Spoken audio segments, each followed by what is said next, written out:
빌립보서 2장 1절에서 11절 함께 읽겠습니다.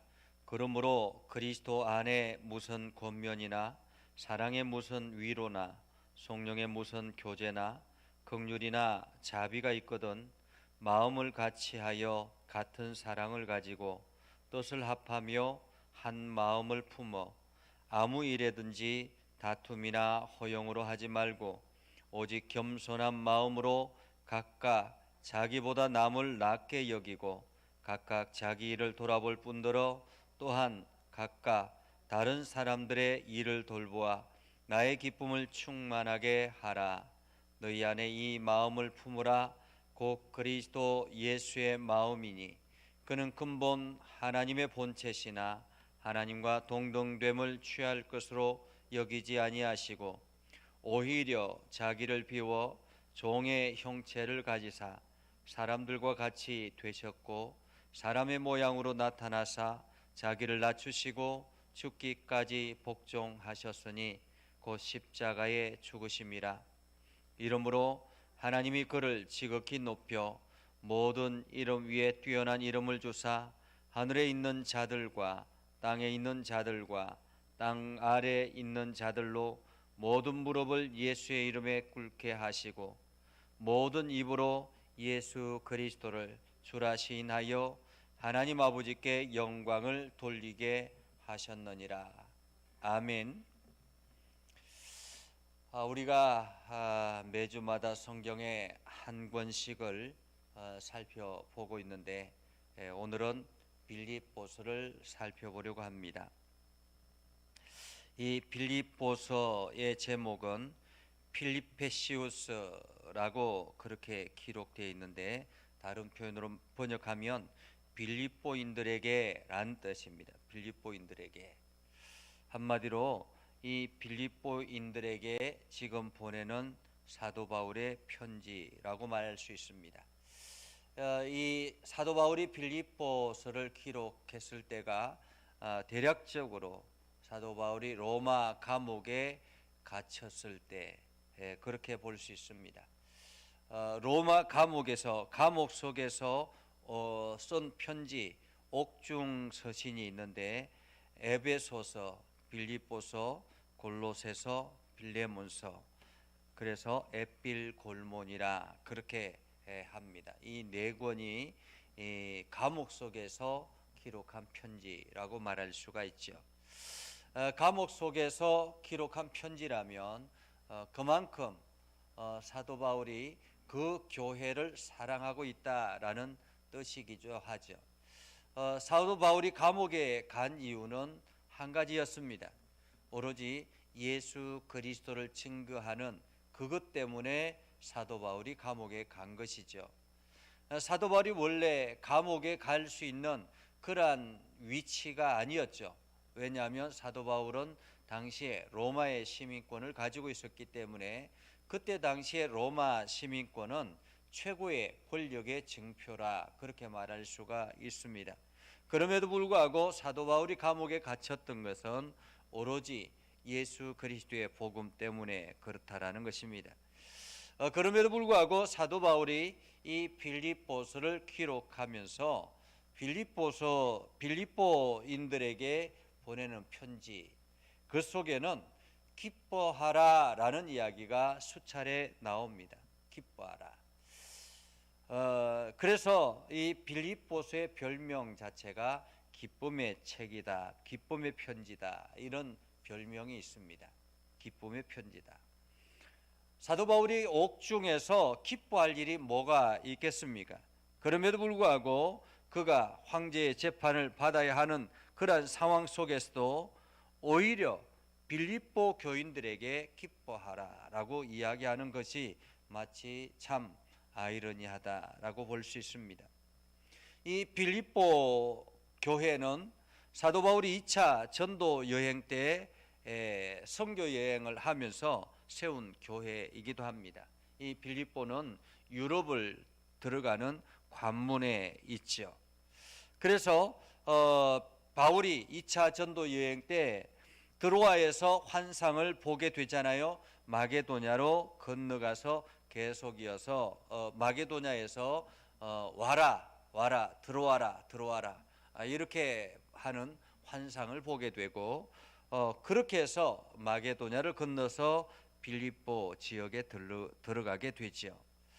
그래서 빌립보 지역에 들어가서 복음을 전하고 최초의 성도가 바로 자주장사 루디아였습니다. 바울과 실라가 이 자주장사 루디아를 전도하고 그것을 통해서 점점 그 가정이 교회가 되는 놀라운 역사가 있게 됐죠. 빌립보에서 또 다른 사건 하나가 있었죠. 사도 바울이 빌립보 감옥에 갇혔을 때였습니다. 사도 바울이 빌립보 감옥에 갇혔을 때 어떤 일이 일어났습니까? 옥문이 열려지고 찬송하고 기도할 때 옥문이 열려지고 그것으로 인해서 옥사장과 그의 집과 그 가족이 다 함께 하나님을 믿게 되는, 예수 그리스도를 믿게 되는 놀라운 역사가 있게 되죠. 이러한 기적의 역사를 통해서 빌립보 교회가 탄생하게 된 것입니다. 이러한 빌립보 교회를 통해서 사도 바울이 지금 하나님 앞에 이게 하나님의 백성들 빌립보인들에게 지금 편지하는 내용이라고 볼 수 있습니다. 자, 그러면 이 빌립보서는 어떻게 구성이 되었는가라는 것입니다. 어떻게 구성이 되었는가? 이 빌립보는 복음이라는 말을 아주 많이 사용합니다. 복음. 그래서 9번이나 사용하고 있습니다. 그래서 빌립보의 전체 내용 중에 복음이라는 내용과 그리고 기쁨이라는 내용이 주류를 차지하고 있습니다. 그래서 빌립보에는 복음과 기뻐하라라는 이 두 단어가 빌립보 전체를 이끌어 간다라고 볼 수 있습니다. 자, 그렇게 해서 이제 빌립보서가 시작이 되는데요. 1장은 기쁨의 간증이라고 볼 수 있습니다. 기쁨의 간증. 그리고 2장은 기쁨의 봉사. 그리고 3장은 기뻐해야 되는 이유. 4장은 기쁨의 열매. 이렇게 제목을 붙인다면 그렇게 붙일 수 있을 것 같습니다. 그래서 1장은 간증의 이야기, 2장은 우리가 어떻게 봉사해야 되는가, 그리고 우리가 어떻게 기뻐해야 되는가, 어떻게 이러한 기쁨을 통해서 어떤 열매가 맺혀지는가라는 것을 볼 수 있습니다. 자, 그러면 1장부터 조금 더 세부적으로 살펴본다면 1절에서 11절까지가 사도 바울의 감사와 기도라고 볼 수 있습니다. 오늘 이 서신은 그리스도 예수 안에서 빌립보에 사는 모든 성도와 감독들과 집사들에게 보내는 편지라고 말합니다. 빌립보에 많은 사람들이 살고 있었지만 하나님의 특별한 관심은 구원받은 성도들이라는 것입니다. 그 수가 많든지 적든지 간에 예수 그리스도의 피로 거룩하여진 영혼들이 하나님 앞에서는 보배롭고 귀하다라는 것이죠. 그래서 성경은 1차적으로 오늘 목사들에게 주어진 책이 아니라 성도들에게 주어진 책이다라는 것을 우리는 볼 수 있습니다. 사도 바울이 빌립보 교인들을 생각할 때마다 하나님 앞에 감사하며 간구할 때마다 기쁨으로 항상 간구했다라고 이야기합니다. 그 이유가 무엇일까요? 그것은 바로 첫날부터 이제까지 복음 안에서 교제함을 인함이라 그렇게 말하고 있습니다. 이제 성도의 교제가 참 귀합니다. 너무너무 소중하죠. 성도의 교제를 통해서 때로는 위로를 얻기도 하고 때로는 용기를 가지기도 합니다. 오늘도 제가 과천교회에서 함께 사역했고 함께 섬겼던 권사님 한 분하고 통화를 했는데 이분이 지금 이제 속리산 아래쪽에 가서 살고 계시는데 이게 뇌출혈이 오고 한쪽이 마비가 되고 언어 장애가 오고 굉장히 많이 힘들었다고 합니다. 그리고 그래서 사람들과의 대화 자체도 하지 않으려고 하고 웬만하면 연락도 하지 않으려고 하는 그러한 상태였죠. 제가 오늘 통화를 하면서 서로가 위로를 얻고 서로가 용기를 얻었던 그러한 것들이 있습니다. 이것처럼 우리가 성도 안에서 함께 기뻐하고 누리는 것, 이거 성도의 교제가 우리들에겐 너무너무 소중한데, 특별히 사도 바울에게 있어서 빌립보 교회는 너무너무 중요하죠. 빌립보 교회가 힘들고 어려운 가운데서 탄생했기 때문에 그들이 처음부터 지금까지 지속적으로 연락하고 함께 교제할 수 있다라는 것, 그것이 사도 바울에게는 너무 감사하고 기뻤다라는 것입니다. 그래서 사도 바울이 빌립보 교인들이 잘 성장하고 예수 그리스도의 중심으로 성장하는 것이 너무너무 기뻤다라는 것입니다. 그래서 12절부터 19절까지는 그 기쁨의 간증을 하는데요.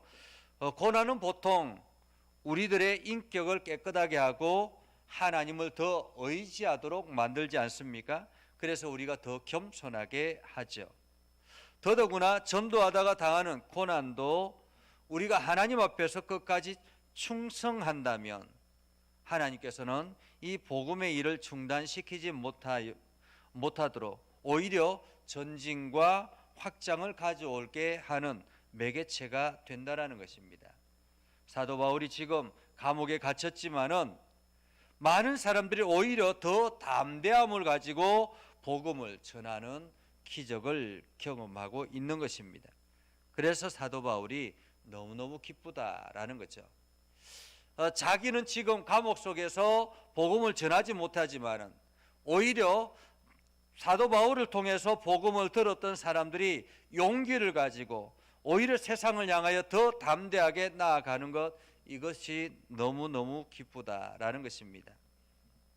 그래서 아무리 이 로마 정부에서 사도 바울을 감옥에 가둔다 할지라도, 그래서 그를 옥죄한다 할지라도 사도 바울 안에 있는 이 기쁨은 빼앗아 갈 수가 없었다라는 것입니다. 빼앗아 갈 수가 없었다. 한마디로 사도 바울의 최고의 가치는 예수 그리스도였습니다. 예수 그리스도를 위해서 헌신하고 달려가고 그것을 위해서 끊임없이 복음을 선포했기 때문에 예수 그리스도의 복음이 확장되어져 나가는, 자기는 비록 그것을 하지 못한다 할지라도 점점 확장되어져 나가는 이 광경을 보면서 사도 바울은 기쁨을 주체할 수 없었다라고 말하고 있죠.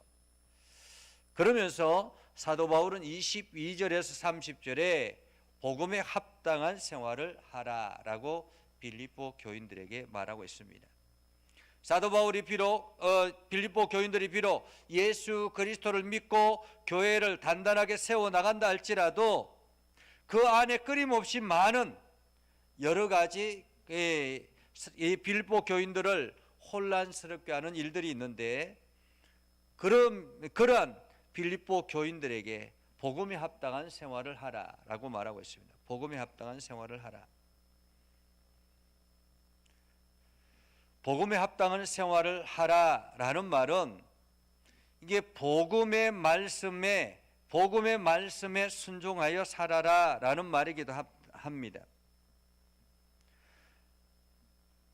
한마디로 다른 대적자들을 두려워하지 말라라는 것이죠. 주변의 유혹에 흔들리지 말아라라는 말입니다. 환난과 핍박이 온다 할지라도 두려워하지 말고 당당하게 이겨내라라는 말이기도 합니다. 자, 그렇게 해서 빌립보 교인들에게 복음에 합당한 생활을 하라라고 말하면서 2장으로 넘어가게 되죠. 2장에는 기쁨의 봉사라고 했죠. 자, 그래서 그러면 어떻게 기쁨의 봉사를 할 것인가? 1절부터 11절에 보면 예수 그리스도의 겸손에 대한 이야기를 합니다. 예수 그리스도의 겸손. 바울은 우선 단합하라는 것입니다. 끊임없이 모모와 같이 하여 같은 사랑을 가지고 합하여 한 마음 이렇게 표현하고 있죠. 아무 일에든지 다툼과 허용으로 하지 말고 겸손한 마음으로 남을 자기보다 낮게 여기라 라고 말하고 있습니다. 끊임없이 세상은 당파 싸움, 다툼, 이러한 이기적인 야망, 이러한 것들을 끊임없이 가져가지만은 오늘 사도 바울은 그 가운데서 그 모든 것들을 다 이겨내고 연합하라 라고 말하고 있습니다. 연합하라. 그래서 바울은 성도들이 자기 일만 돌아보지 말고 다른 이들의 일도 돌아보라 라고 권면하지 않습니까? 다른 이들의 일이라는 말은 무슨 뜻일까요? 한마디로 다른 사람들의 신앙생활에 유익되는 일을 말하고 있습니다. 다른 사람들의 신앙도 조금 관심을 가져라라는 말이죠. 자기 일에만 몰두하지 말고 주변을 돌아보라라는 말입니다. 이유는 예수 그리스도께서 자기 자신을 비우시고 이 땅에 오셔서 자기 자신을 죽기까지 내어주시고 하나님 아버지께 복종하셨던 것처럼, 그래서 부활의 영광을 얻으셨던 것처럼 너희가 그렇게 하라 라고 말하고 있습니다. 너희가 그렇게 하라. 아마 예수 그리스도께서 자기 일에만 집중하고 자기만 관심을 가졌다면 굳이 이 땅에 올 필요가 없지 않았겠습니까?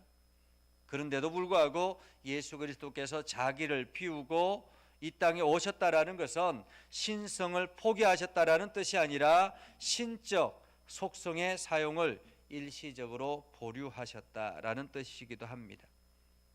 그래서 하나님의 신분을 가지고 있음에도 불구하고 그것을 중단하고 하나님 아버지 앞에 철저하게 복종해서 이 땅의 영혼들을 구원하기 위해서 십자가의 길을 걸어가셨던 이 놀라운 예수 그리스도의 겸손, 그것을 가지고 그것을 우리가 본받은 사람이기 때문에 너희도 그와 같이 하라라는 것이죠.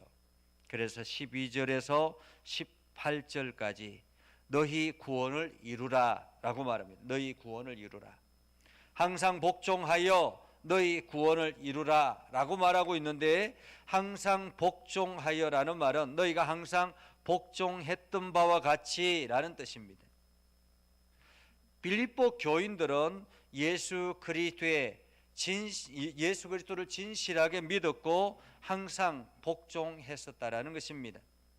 사도 바울이 있을 때뿐만 아니라 사도 바울이 떠났을 때도 계속 이러한 복종이 일어나기를 원했고, 그래서 빌립보 교인들이 보든지 안 보든지 하나님께 항상 복종하는 삶, 그것을 살아야 된다라는 것입니다. 그래서 그 모든 일들을 너희 구원을 이루라 라고 말합니다. 이루라. 우리가 보이는 것에서만 정직하게 행하고 보이지 않는 곳에서는 엉뚱한 일을 행하면 안 된다라는 말이죠. 너희 구원을 이루라 라는 말은 무슨 뜻일까요? 성도들이 예수 그리스도를 믿음으로 이미 구원을 받은 사람들입니다. 한마디로 완전한 인격체가 되었다라는 것이요. 예수 그리스도를 통해서 우리가 완전한 사람이 되었다라는 말입니다. 그래서 성도들은 하나님의 은혜로 받은 이 구원을 그의 삶을 통해서 나타내야 된다라고 말하고 있습니다. 나타내야 된다. 그것을 우리는 성화의 과정이라 그렇게 이야기하죠. 성화의 과정이라. 성화의 과정은 우리의 신분이 변화되었습니다. 예수 그리스도로 말미암아 우리의 신분이 변화되었습니다. 그리고 변화된 우리의 신분이 이제 변화된 삶으로 나아가야 되는데 그 변화된 삶은 어디까지냐? 완전하기까지 우리는 변화되어야 된다는 것입니다. 그것을 우리는 성숙되어져 가야 된다라고 말하기도 하고요. 이 모든 과정을 성화의 과정이라 그렇게 말할 수 있습니다. 이것을 수치상으로 보면 이런 것입니다. 우리가 예수 그리스도로 말미암아 우리의 전인격이 변화되지 않습니까? 예수 그리스도로 말미암아 구원받은 백성이 되었습니다. 그것을 우리는 1이라고 생각된다면 거기서부터 100까지가 완전하다고 하면 우리는 이제 그 과정을 1부터 100까지 올라가는 과정을 지금 겪고 있는 것이라고 말할 수 있습니다. 그래서 성화의 완전한 단계는 100이다라는 거죠. 이 100은 흠없는 인격과 삶을 의미합니다. 그래서 우리는 어떤 사람은 5까지 올라가기도 하고, 어떤 사람은 10까지 올라가기도 하고, 어떤 사람은 50까지 올라가기도 하고, 어떤 사람은 99까지 올라가기도 하고, 어떤 사람은 100까지 올라가기도 하죠. 그러나 이 땅에서 100을 올라가기는 참으로 어렵습니다. 완전한 100은 예수 그리스도 한 분밖에 없는 것이죠. 우리는 늘 부족하고 늘 연약하고 아직도 올라가야 될 단계가 있다라는 것입니다. 그래서 믿음의 제물과 봉사를 하라라고 말하는데 믿음으로 하는 헌신과 봉사를 말하는 것이죠. 빌립보 교인들은 진실한 믿음을 가지고 있었고 그 믿음으로 자신을 주께 드리며 주의 일을 위해서 즐거이 봉사했다라는 것입니다. 그것은 사도 바울을 기쁘게 하는 일이었다라는 거죠. 사실 성도들이 하나님 나라를 위해서 열심히 헌신하고 봉사하는 모습을 보면 목회자들은 늘 행복하고 기쁩니다. 그 모습, 자기한테는 목회자에게는 아무런 관계없는 일이라 할지라도 성도들이 하나님 앞에 그렇게 헌신해 나가는 과정을 보면 목회자들은 그저 기쁘고 행복하죠. 오늘 빌립보 성도들이 그렇게 하나님 앞에 헌신하며 나아갈 때 사도 바울은 너무너무 기뻤다라는 것입니다. 그래서 비록 자기 자신이 전제로 드린다 할지라도, 한마디로 자기 자신을 순교의 제물로 드린다 할지라도 결코 후회하지 않는다라고 말하고 있습니다. 이렇게 너희 구원을 이루라 라고 말씀하시고 난 다음에 19절에서 30절에 보면 디모데와 에바브로 디도를 소개하죠. 디모데는 빌립보 교인들의 사정을, 그 형편을 이 옥에 갇혀 있는 사도 바울에게 잘 전달하고, 사도 바울은 그들에게 디모데에게 이 이야기를 또 전달하고, 그러한 아름다운 연락책을 역할을 했던 것입니다. 그래서 참된 일꾼이다 그렇게 이야기를 하고 있죠. 이렇게 디모데가 그렇게 하나님 앞에 사도 바울을 통해서 전달되는 하나님의 말씀을 빌립보 교인들에게 잘 전달하고, 빌립보 성도들의 모든 삶의 형태, 모습, 그러한 것들을 잘 이렇게 해서 사도 바울에게 전달하고, 이렇게 헌신하는 것처럼 에바브로 디도도 동일한 동역자 중에 한 사람이었다라는 것입니다. 그래서 그는, 에바브로 디도는 빌립보 교회의 사자로서 사도 바울의 쓸 것을 돕기 위해서 보냄을 받았던 그러한 자였다라는 거죠. 그런데 이 에바브로 디도가 사도 바울을 돕기 위해서 빌립보 교회에서 파송을 했는데, 그래서 로마에 가서 이게 바울을 돕고 섬기고 이렇게 해야 되는데, 그만 에바브로 디도가 병이 들었습니다. 병이 드니까, 이게 이제 병이 드니까 그 사도 바울이 초창기에는 막 이렇게 치료하는 능력도 있었고 이 치료하는 역사들도 나타났는데 지금은 이 디모데를 에바브로디도를 고치지를 못하는 거예요. 이러한 병들어서 죽을 고비를 넘기고 있는 이러한 상태에서 이 에바브로디도가 걱정하는 것은 자기의 질병 때문에 죽는 것, 이것이 걱정되는 것이 아니라 오히려 빌립보 교인들이 더 걱정이 됐던 것입니다.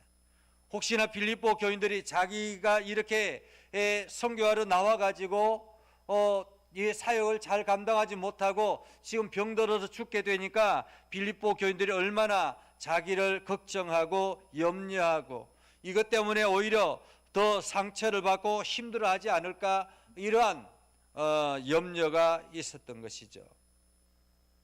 그런데 하나님께서 에바브로디도를 긍휼히 여겨 주셔서 치료받게 하시고 깨끗하게 고침받게 하였다라는 것입니다.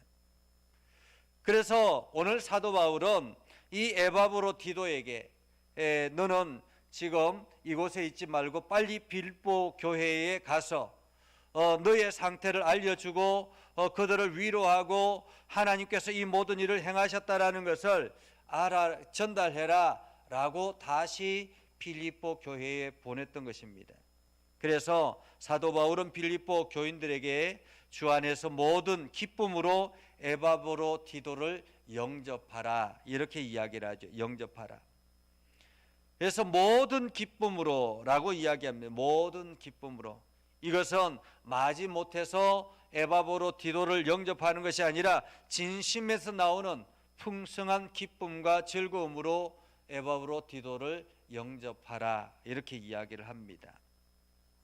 자, 이렇게 그 사도 바울이 이 기쁨의 봉사에 대한 이야기를 하고 난 다음에 우리가 사도 바울이 기뻐해야 되는 이유, 우리가 왜 기뻐하는가라는 이야기를 3장에서 하려고 합니다. 먼저 1절부터 9절까지를 보면 내가 가진 의가 무엇인가 이야기합니다.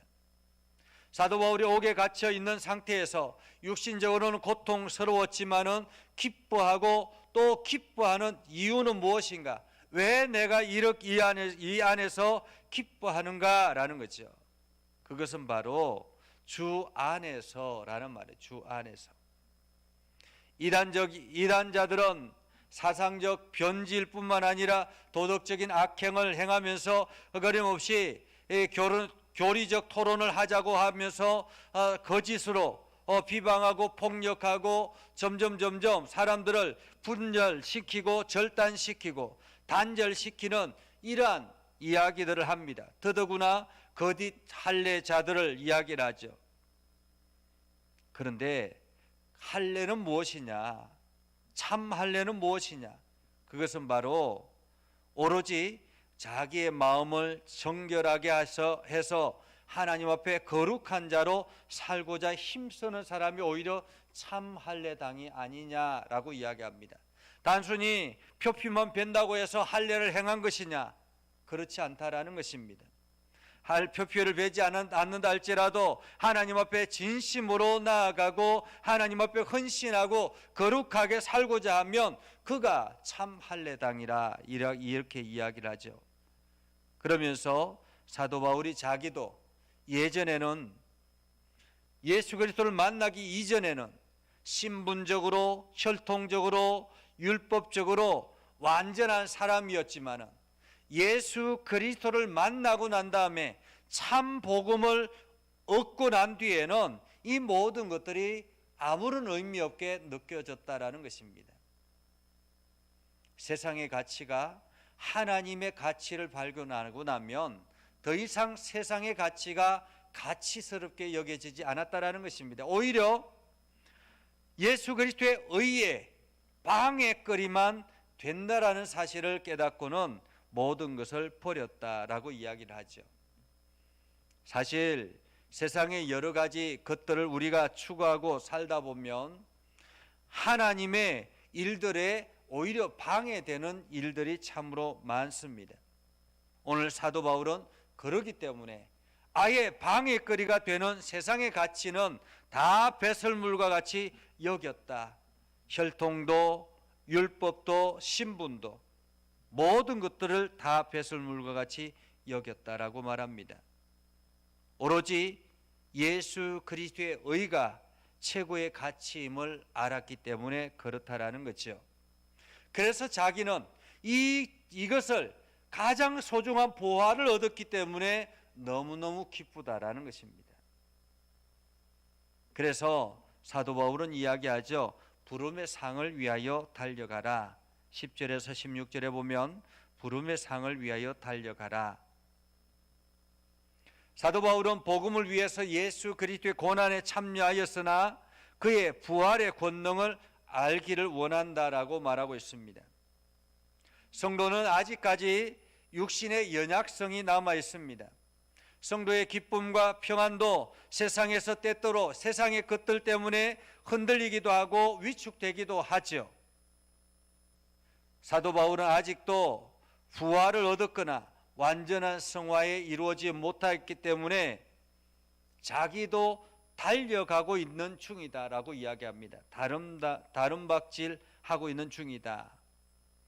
그래서 성도의 삶은 부활과 영생을 향하여 달려가는 삶이다라고 말할 수 있습니다. 목적지가 분명하다라는 것입니다. 목적지가 아파트를 얻는 것이 아니라, 목적지가 세상의 권력을 얻는 것이 아니라, 사도 바울이 목적지를 찾은 것은 바로 예수 그리스도의 복음을 통해서 부활과 영생을 향한 다름박질이라는 것입니다. 그래서 예수 그리스도 안에서 하나님 위에서 부르신 부름의 상이라는 것은 바로 이러한 구원의 완성, 영광스러운 부활과 영생을 말하고 있습니다. 그래서 온전히 이루은 자들, 이러한 표현을 사용하고 있죠. 이것은 완전한 자들이란 뜻입니다. 성도는 이미 예수 그리스도 안에서 법적으로는 완전해졌다라는 것입니다. 법적으로는 완전해졌다. 법적으로 완전해진 사람들이 자만해서 나태하거나 이렇게 해서는 안 된다라는 거죠. 법적으로 완전해졌지만은 우리는 아직 완전히 모든 것을 상속받은 것은 아니기 때문에 그렇습니다. 아들로 신분에 등록은 되었지만은 완전히 상속을 내가 직접 받은 것은 아직 아니다라는 것입니다. 그래서 우리는 완전한 상속이 이루어지기까지, 그것은 무엇입니까? 부활과 영생이죠. 이것이 이루어지기까지 끊임없이 달려가야 된다라는 것입니다. 그래서 어떻게 달려가야 되느냐? 나를 본받으라 라고 이야기하죠. 나를 본받으라. 사도 바울은 나를 본받으라 라고 이야기하는데 이것은 두 가지를 의미합니다. 첫째는 이신칭이 곧 믿음으로 의롭다 하심을 받았다라는 이 확신, 이 내 안에 있는 이 확신을 너희도 가져라라는 말입니다.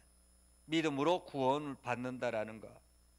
두 번째는 완전한 성화를 위해서 정직한 다름박질을 하고 있다라는 것을 말하고 있습니다. 오늘도 사도 바울은 힘써 달려가는 사람이라는 거예요. 그의 목표는 분명하고 그 목표를 향해서 전심으로 달려가는 것입니다. 그래서 빌립보 교인들은 사도 바울을 보면서 믿음의 길을 걸어가는 것이죠. 빌립보 교인들이 사도 바울을 본받아야 할 이유는 바로 하나님의 시민권이 그에 있기 때문에 그렇다라는 것입니다. 선한 영향력이라 그렇게 말할 수가 있겠죠. 자, 그렇게 해서 나를 본받으라 라고 이야기를 하고 이제 마지막 4장에 보면 기쁨의 열매에 대한 이야기들을 쭉 합니다. 1절에서 3절에 보면 사도 바울이 세 가지를 권면하는데요. 사도 바울은 성도들을 나의 사랑하고 사모하는 형제들, 나의 기쁨이요 면류관인 사랑하는 자들이라 이렇게 말하면서 특별히 요디아와 순두개가 어떤 인물인지는 모르지만은 주 안에서 같은 마음을 품으라 라고 이야기합니다. 같은 마음을 품으라. 한마디로 요디아와 순두개가 그 교회 안에서 이 같은 마음이 아니라, 일치된 마음이 아니라 서로 상반된 마음들을 가지고 있다라는 말이기도 하겠죠. 그래서 갈등의 원인 제공자가 되었다라고 말할 수 있습니다. 그래서 사도 바울은 교회 안에서, 주 안에서, 주님의 진리 안에서, 성경에 일치된 교훈 안에서 한 마음을 품도록 힘써라 라고 말하고 있습니다. 이유는 멍에를 같이 한 자들이기 때문에 그렇다라는 거죠. 멍에를 같이 한 자들. 한마디로 우리는 함께 걸어가야 될 사람들이란 말입니다. 그래서 사도 바울은 빌립보 교인들에게 복음의 일꾼들을 서로 도우라라고 이야기를 합니다. 그래서 클레멘토와 그 동역자들, 이러한 사람들, 복음 사역에 함께했던 수고했던 사람들, 이러한 사람들을 도우라라고 이야기를 하고 있습니다. 이들이 생명책에 기록되어졌기 때문에 그렇죠. 그래서 4절에서 7절까지 주 안에서 이루어지는 특권을 말하는데 항상 기뻐하라라고 이야기합니다. 항상 기뻐하는 것은 구원받은 성도들이 참으로 복된 특권이다라는 거죠. 슬픔이 많은 세상 속에서 어떻게 항상 기뻐할 수 있겠습니까? 그것은 바로 하나님께서 우리와 항상 함께하고 하나님께서 매일매일 은혜를 주시기 때문에 기뻐할 수 있다라는 것입니다. 세상의 가치로는 항상 기뻐할 수가 없습니다. 하나님께서 매일같이 돈을 용돈을 주고 이렇게 한다고 항상 기뻐할 수 있겠습니까? 그렇지 않습니다. 여러분이 자녀들에게 매일같이 용돈을 준다고 생각해 보십시오. 처음에 받았을 때는 자녀들이 기뻐하겠죠. 그런데 다음에 이것이 계속 지속이 되었을 때는 나중에는 당연히 받는 것으로 생각할 수 있습니다. 오히려 안 주면 오히려 욕하고 왜 안 주냐고 화를 내기도 하겠죠. 이것처럼 세상의 가치 기준으로 우리가 기뻐할 수 있는 것이 아닙니다. 기뻐하는 것은 오로지 하나님의 은혜가 우리 안에 가득할 때 기뻐할 수 있는 것입니다. 그리고 관용하라라고 이야기합니다. 관용, 온유함과 친절함으로 너그러움으로 함께 나아가라라는 거죠. 사람이 세상을 살면서 모든 사람들에게 온유하고 친절하고 너그럽게 대할 수 있겠습니까? 그럴 수가 없죠. 그럼에도 불구하고 우리가 그렇게 할 수 있는 것은 내 안에 성령님이 계시고 또한 모든 선악간에 하나님께서 모든 것을 책임지실 것이라는 믿음 안에서 우리는 염려하지 말고 모든 이들을 관용으로 대하라라는 것입니다. 또한 세상에 많은 염려거리들이 있죠. 걱정거리들이 있죠.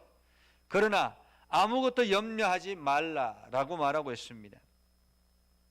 염려는 우리의 기쁨과 평안과 생활의 활기를 빼앗아 가는 곳입니다.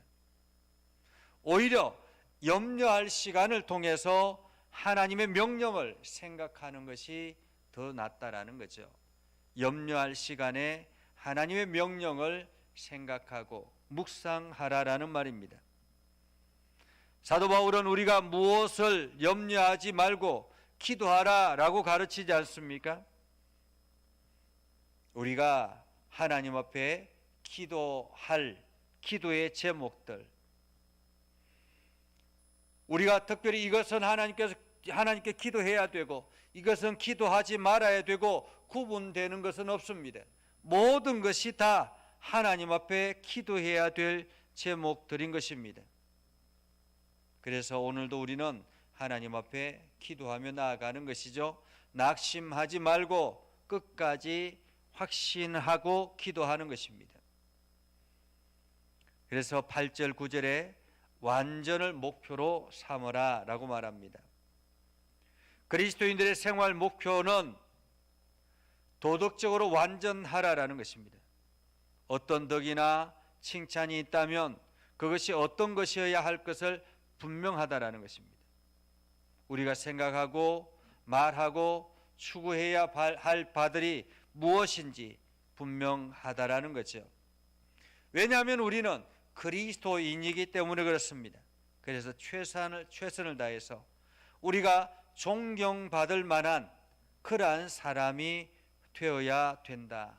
그래서 무엇에든지 옳아야 된다라고 말하고 있지 않습니까? 항상 최선을 다해서 완전함을 향해서 달려가라라고 말하고 있습니다. 그리고 10절에서 14절에 자족하기를 배우라라고 말하죠. 사도 바울은 초기에 빌립보 교인들은 초기에는 사도 바울에게 물질적으로 후원했습니다. 그러다가 얼마 동안 중단되기도 했지만은 다시 나중에 또다시 후원을 했었죠. 그래서 후원을 해서 물질에 어려움이 없을 때나 혹은 또 그 후원이 중단이 되어 가지고 물질에 어려움을 겪었을 때나 어떤 상황에서든지 사도 바울은 자족했다라고 말하고 있습니다. 자기에게 공급되어지는 것에 감사하고 만족하라라는 말이죠. 자족하라. 환경의 여건 때문에 낙심하지 말고 끝까지 자족하라라고 말하고 있습니다. 그러면서 우리가 하는 헌금이 무엇인가? 우리의 헌금은 우리가 교회에 바치는 것이 아니라 하나님께 드린다라는 사실을 기억해야 된다는 것입니다. 그래서 헌금은 전도와 구제를 위해서 하나님 앞에 드려지는 것입니다. 하나님 나라를 향해서 세워나가기 위해서 드려지는 것입니다. 헌금이 성도의 선한 열매임을 기억해야 된다는 거죠. 하나님께서 우리에게 좋은 행실을 원하신다면 좋은 나무가 좋은 열매를 맺듯이 구원받은 성도들은 좋은 열매를 맺어야 된다는 것입니다. 한마디로 헌금은 하나님께서 이 땅의 주인됨을 우리가 물질로 표현하는 것이라고 말할 수 있습니다. 그래서 좋은 열매라 그렇게 말할 수 있죠. 그래서 예배를 드리는데 예배는 단순히 우리가 찬송하고 설교를 듣는 것으로 예배가 아니라 예배의 요소 중에 예배는 우리가 하나님 앞에 고백하는 기도가 있고 그리고 하나님께 영광을 돌리는 찬송이 있고 그리고 하나님의 말씀을 듣는 선포된 말씀, 성경의 말씀이 있고 그리고 우리가 헌신을 드리는 예물이 헌금이 있는 것입니다. 그래서 이것이 바로 예배의 중요한 요소라고 말할 수 있습니다. 그래서 찬송과 기도와 설교와 헌금 이것이 갖추어질 때 온전한 예배라고 말할 수 있습니다. 구약 시대 때 성도들이 이스라엘 백성들이 하나님 앞에 제사를 드릴 때 어떻게 합니까? 그냥 드리지 않지 않습니까? 매일같이 드릴 때마다 제물을 하나님 앞에 올려 드리는 그것이 있었던 것처럼 그렇게 하나님께 헌금을 드리는 것입니다. 그러면 하나님께서는 그 모든 필요를 채우신다라는 그러한 믿음을 성도들에게 보여주시는 거죠.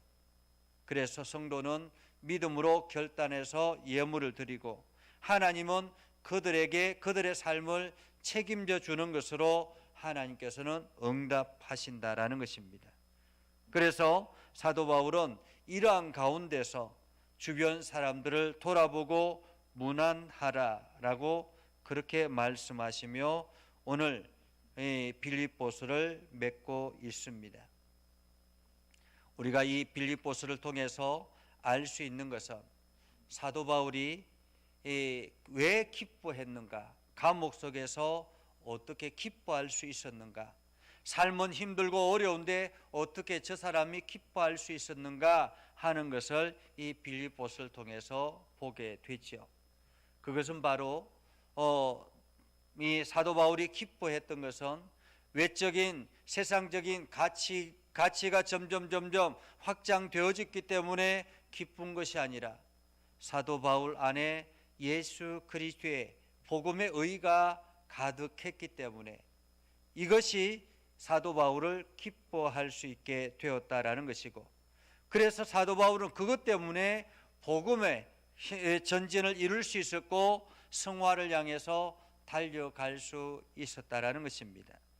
그래서 사도 바울은 날마다 이러한 일들을 통해서 끊임없이 겸손함으로 세상을 섬기고 이것이 복음의 열매들로 나타나게 되고 주어진 환경에서 감사하며 나아갔던 것입니다.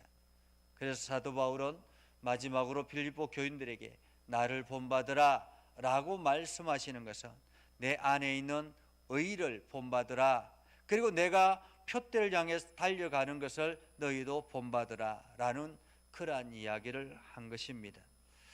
오늘 이 빌립보서를 통해서 성도들이 어떤 삶을 살아야 될 것인가, 그리고 무엇을 우리가 꿈꾸며 나아가야 되는가 하는 것을 다시 한 번 더 살펴볼 수 있었습니다.